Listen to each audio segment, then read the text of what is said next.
Allez, on va poursuivre cette analyse avec notre invité, Alexis Corbière. Bonjour, vous êtes député de la Seine-Saint-Denis pour la France Insoumise. Vous avez suivi, vous aussi, cette allocution hier soir. Et vous avez, dès hier soir, réagi sur Twitter. Selon vous, le discours du président est contradictoire avec les 3 premières années de la politique de son gouvernement. Est-ce que vous pouvez nous expliquer pourquoi ? J'ai fait ce commentaire sur la fin du discours présidentiel qui voulait, disait-il, que ceux qui sont les plus utiles à la société soient mieux rémunérés. On a envie de se pincer parce que c'est lui qui refusait les augmentations de salaire pour les hospitaliers qui ont longuement manifesté. C'est lui qui a valorisé longtemps le fait que ceux qui réussissent, comme il dit. C'était bon, mais c'est pas le plus important, de son discours. Moi, je suis frappé quand même par une stratégie que je vais qualifier d'une stratégie du risque, une stratégie quand même hasardeuse. Ce que nous dit le président, avec assez peu de conditionnel finalement, c'est que ça reprend le 11 mai. À partir du moment, vous savez, où les enfants retournent à l'école, où il s'agit de refaire fonctionner l'économie, c'est la fin du confinement. Et on est en droit de se poser énormément de questions. Et j'observe que depuis ce matin, et même depuis hier soir, beaucoup s'en posent, parmi les journalistes ou parmi nos concitoyens. C'est une date et en même temps, c'était important pour les Français d'avoir une date dans laquelle ils pouvaient un minimum se projeter. Oui, mais la condition, c'est que la date doit être la conséquence de mesures. La date ne peut pas être le point de départ des mesures. C'est ça qui me surprend. Quelle est la stratégie ? Va-t-il y avoir un développement, par exemple, des tests sérologiques pour savoir vraiment où on en est chacun ? Ou est-ce qu'il s'agit... À partir du moment, regardez, prenez l'exemple des écoles.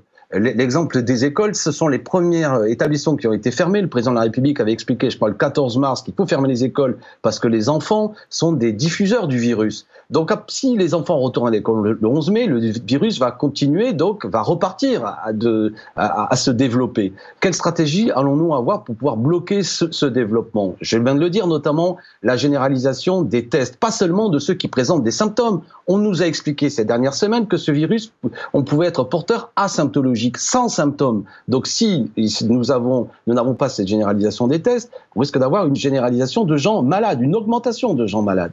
Après, selon vous, on l'a bien compris, le président est resté flou et silencieux sur certaines questions, les masques, la planification du déconfinement, mais on peut quand même au moins lui reconnaître, ou est-ce que vous allez me dire le contraire, un exercice d'autocritique ou pas ? Mais vous savez, Emmanuel Macron est le champion du monde de la communication autocritique, pseudo-modeste. C'est pas ça qui intéresse les Français. Pour ce qui est de l'autocritique, il faudra que le peuple soit convoqué à un moment donné pour juger politiquement ce qui a eu lieu.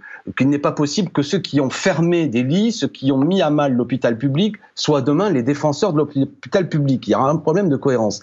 Mais d'abord et avant tout, moi, je considère que le président de la République met en place une stratégie qui fait courir des risques à ceux qui vont devoir aller travailler concrètement. Et moi, j'ai peur qu'il y ait une cassure sociale qui s'augmente. Il y a ceux qui, en quelque sorte, continuent à pouvoir prendre des décisions en restant à la maison, qui peuvent éventuellement faire garder leurs enfants. Et beaucoup de gens modestes, ceux qui font fonctionner le pays, vont devoir retourner au travail et obligatoirement vont mettre leurs enfants à l'école, avec aussi tout un corps enseignant qui, à juste raison, se pose beaucoup de questions sur les conditions d'accueil sans que leur santé soit mise à mal.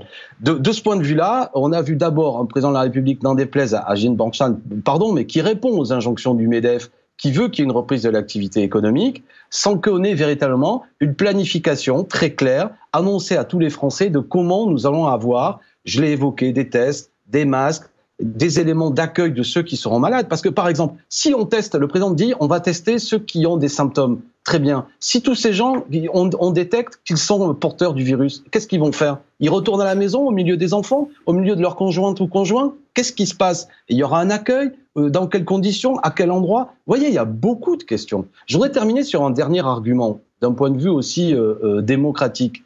Hier soir, ce que j'ai observé, comme tout le monde, c'est que le président, où a-t-il pris cette décision ? Il y avait un conseil scientifique qu'il avait mis en place. A-t-il été consulté ? Je n'en sais rien. Le Parlement, c'est pas secondaire cette affaire.